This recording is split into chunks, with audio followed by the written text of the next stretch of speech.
My beloved sister, today is a day of victory, a day of salvation, a day of redemption.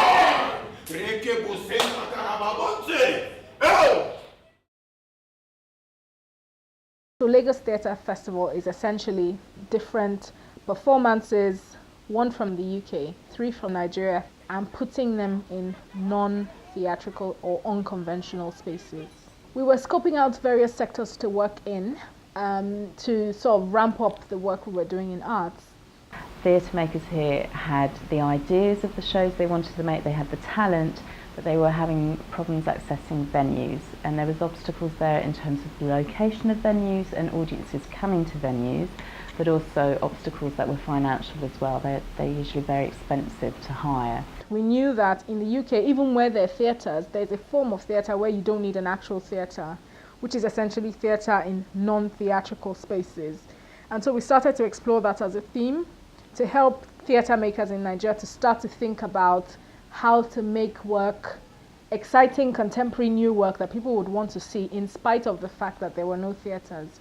And so we've been on a 2-year journey with some of the directors who are in this festival to help them develop skills around creating the content, building the audiences for work outside a theatre space. 3 days before your majesty.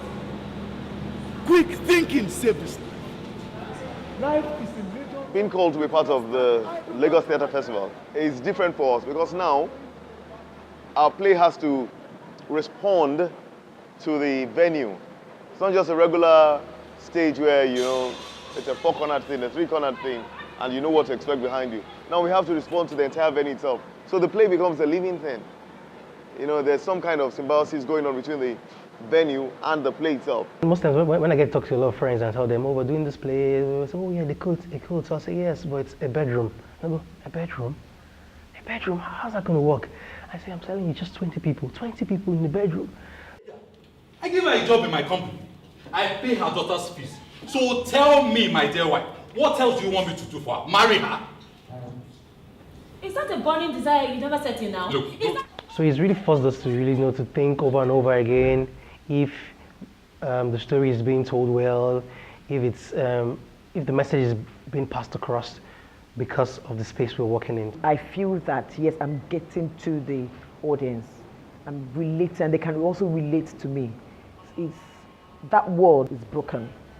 We are right in each other's faces. We are talking to each other. So it's a fantastic experience for me. I'm very glad I'm part of it. In an enclosed place, we have restrictions. You can't go past the stage, for instance. Here, the whole place is a stage. Even the audience is a stage. You can just talk to them, just communicate. It's just so much easier. That's what I was saying, that you give 100%. You just flow with everything that is happening. The ambience is just perfect. Shaman, now so you be? Make una ask myself. All this time when I take bad belle, can't thief my fish. Una forget say every day for the team, one day for the owner. Every day for the team, one day for the owner. Today na for me. Working with the British Council on the Lagos Theatre Festival has actually added an intellectual edge to what I do. The theatre goes beyond just the practice. There's a lot of intellectual groundwork that you need to do to understand your environment, your audience, just understand the whole industry as a whole. It's given me other options to explore and exploit. It's given me other ideas to tap from. And so to have such cultural exchange, it sort of reminds you that what you're doing is relevant. In some way, this is some kind of traveling for us, even though we are in Lagos, or we're part of an international festival sponsored by the British Council, with an international company coming down. Time freezes in the hospital ward. It's been eye-opening for me to realize just how vastly different the difficult markets are, and how the models, for instance, of communication is different and is just vastly challenging here than it is there. We've sat down and spoken about the difficulties in creating work in Nigeria versus the model that exists in the United Kingdom, and if there are any ways for a conversation and dialogue can exist and a skill share / a skill swap. it would be amazing to be able to glean from each other, learn from each other, collaborate, do things differently. And I'm actually quite amazed at this, and I think it's great. And I'm so glad I'm a part of it. This is like an eye-opener for everybody. You don't have to go to conventional spaces. It has more economic value working in non-conventional spaces because less should be spent on how much we put into productions.